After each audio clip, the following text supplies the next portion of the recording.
Chapter 4, Part 3, we're talking about the first 10 amendments of the Constitution, often referred to as the Bill of Rights. So if you remember your history, you know that in order for the Constitution to be adopted, 2/3 of the states had to adopt it, and there were states that were reluctant to do so because they felt like the Constitution did not significantly protect individual rights.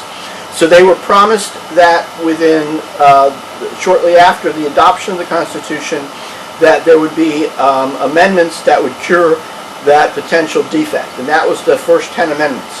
Of course, 9 and 10 deal mostly with the powers that are left to the states. And it's 1 through 8 that are primarily dealing with individual rights. Okay, so the Bill of Rights applies to all natural persons within the United States and applies to business entities to some extent. So it would apply to a corporation to some extent, to an LLC to some extent. And here we have a slide going through all those amendments. Again, the 9th Amendment establishes that people have rights in addition to those specified in the Constitution.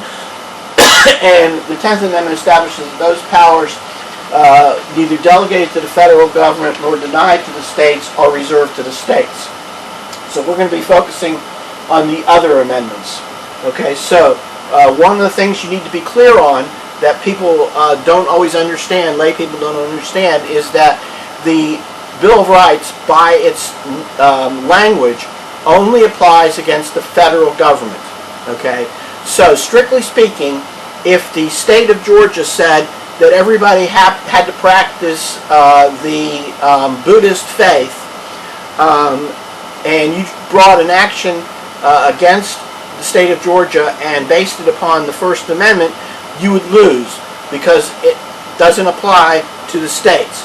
So you may be wondering, well then how come states aren't doing things like that? Well, the reason is that the Supreme Court has ruled that the 14th Amendment incorporates most of the rights in the first 10 amendments against the states. And that's through the Due Process Clause. So the 14th Amendment basically says, in part, no state shall deny to any person the equal rights, due process, or equal protection under the law. So the Supreme Court has said that those words due process mean those rights under the first 10 amendments, particularly the one I just suggested, which is the First Amendment.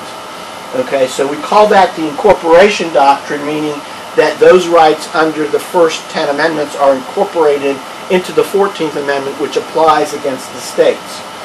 Also keep in mind a basic rule, and that is that virtually every one of those rights that you can isolate in the first 10 amendments are not absolute. Okay, so for example, the classic one that you always hear about is freedom of speech. And the Supreme Court ruled earlier on that that doesn't give you the right to yell fire in a crowded movie theater. So there are exceptions where you create an imminent danger to the public by your speech. And there are other forms of speech that are not protected or not fully protected. We'll talk about those a little bit more as we move along. Okay, so freedom of speech is a basic right to our democratic government. We see that all the time. It also includes symbolic speech. In other words, the best way to look at this is the word speech should take on a term of art type of meaning. It doesn't mean just what comes out of your mouth. It means all forms of communication. For example, there was a guy who had a t-shirt standing in front of the Supreme Court that said F the government or something like that, and was arrested for profanity or something like that. And the Supreme Court ruled that that was protected speech, even though it was written and not spoken.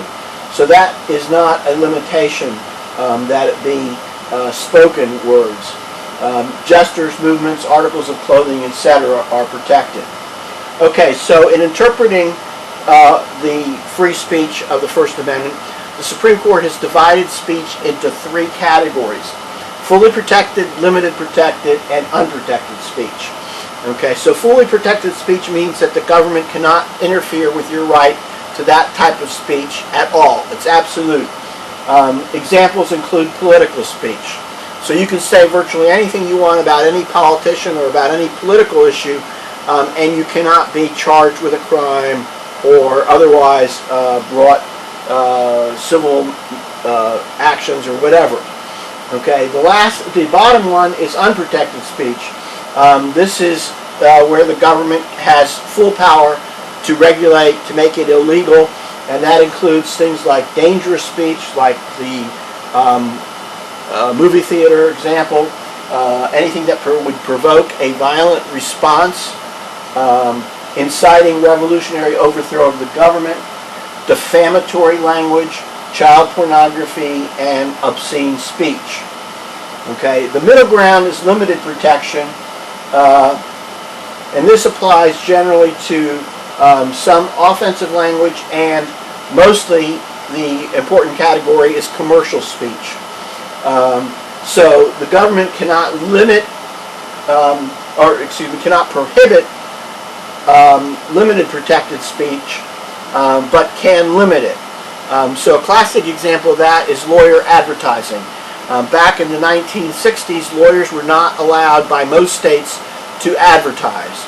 That was challenged as being unconstitutional, a violation of the lawyer's right to free speech. The Supreme Court ruled that that was commercial speech and enjoyed a limited protection.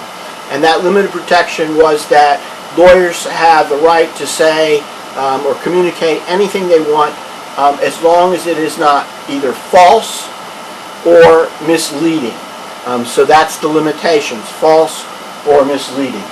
Okay, so that deals with speech. Obscenity, obscene speech or communication.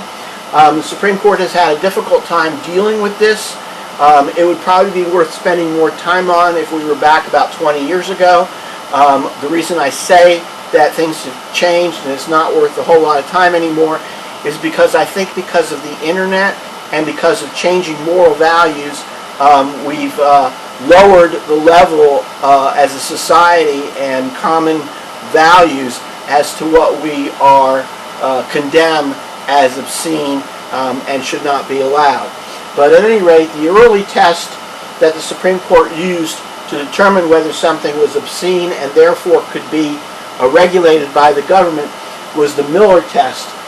One, the average person applying contemporary community standards would find that the work taken as a whole appeals to the prurient interest. Two, the work depicts or describes in a patently offensive way sexual conduct specifically defined by the applicable state law. And three, the work taken as a whole seriously lacks serious literary, artistic, political, or scientific value.